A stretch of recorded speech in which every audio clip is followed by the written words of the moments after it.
Hey everybody, this is Alex Merced, Vice Chair of the Libertarian National Committee, and just kind of wanted to chime in now that the LNC meeting is over. It was fun, and if an LNC meeting is ever in your area or you want to travel to one, I highly recommend doing so. It's a really good time.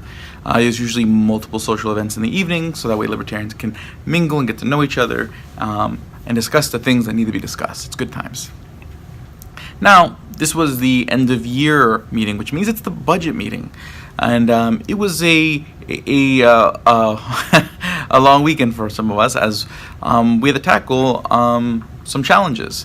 Basically, we've made some big investments over the last couple of years, and we've really put forward some effort to move the party forward strategically. But that came with a price tag. So while this year was a year where we had set many records regarding revenues, memberships, convention revenue, etc. So hats off to all the people involved in all those things, people on the convention committee, the LP staff, and the LNC last term, who can really pat themselves on the back for a job well done. But we still also spent a lot of money in doing all those things as well. So we had to sit there and have a discussion about what to do regarding going into 2019 with a balanced budget, okay, instead of going in there with a deficit budget, okay, because we are a party that generally promotes balanced budgets, and we want to show that we're more responsible than the other parties who constantly run deficits and whatnot.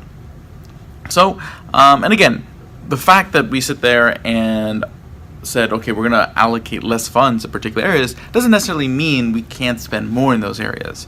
This is based on basically, again, you have the revenue you anticipate over the next year, and then you're trying to balance your expected expenditures against that. So that's essentially the balanced budget. Does that mean that's the only revenue we'll get? No, hopefully, as you guys get involved, as you guys encourage your friends to get involved, become members, become monthly pledgers, become lifetime members, we might exceed that revenue.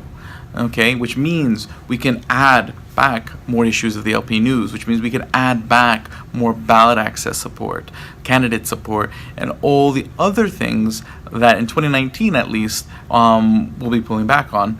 But hey, we can bring them back. So we need to work together to continue growing the party. So I ask you, if you haven't renewed your national membership yet, do so.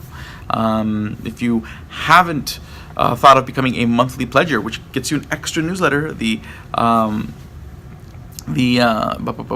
Liberty Pledge, think about doing that. $5 a month, $10 a month, any amount helps. And oftentimes having those monthly pledgers is really useful because it allows the staff to be able to better plan expenditures because sort of when the cash is coming in, which is very useful and allows us to be a more nimble organization and make more firm commitments and investments.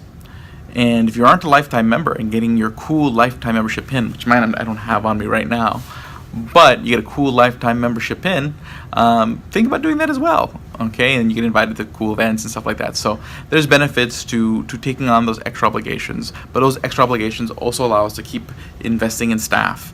I know that people want to have a communications director, be able to focus more on like marketing, branding, media relations, and whatnot.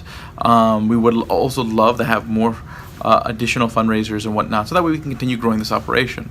But again, making those investments are thanks to you. So again, we appreciate any effort you can in helping us get there. And again, that doesn't necessarily mean you have to become a monthly pledger or a lifetime membership, although I encourage you to do so. But by bringing a friend into the Libertarian Party and saying, hey, get involved, and making them a member of your state party, of your county party, and of the national party, you're helping everyone out. On top of it, getting more people involved, which means more volunteers, more donors, more voters, more activists, more candidates.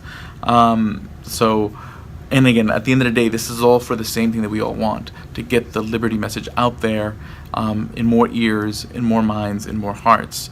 So thank you very much for listening. I'm very excited about the future. There's, a lot of people have mixed feelings about 2018. I'm very enthusiastic about 2019. The convention was awesome. We had set a lot of records. We set records pretty much by every metric you can say. And even in elections, we hit higher vote totals in a lot of races than we typically do. We achieved ballot access in states we haven't before. And this is not a third-party friendly year. This is not 2016, where basically everyone was so upset with the other parties that they were looking at third parties.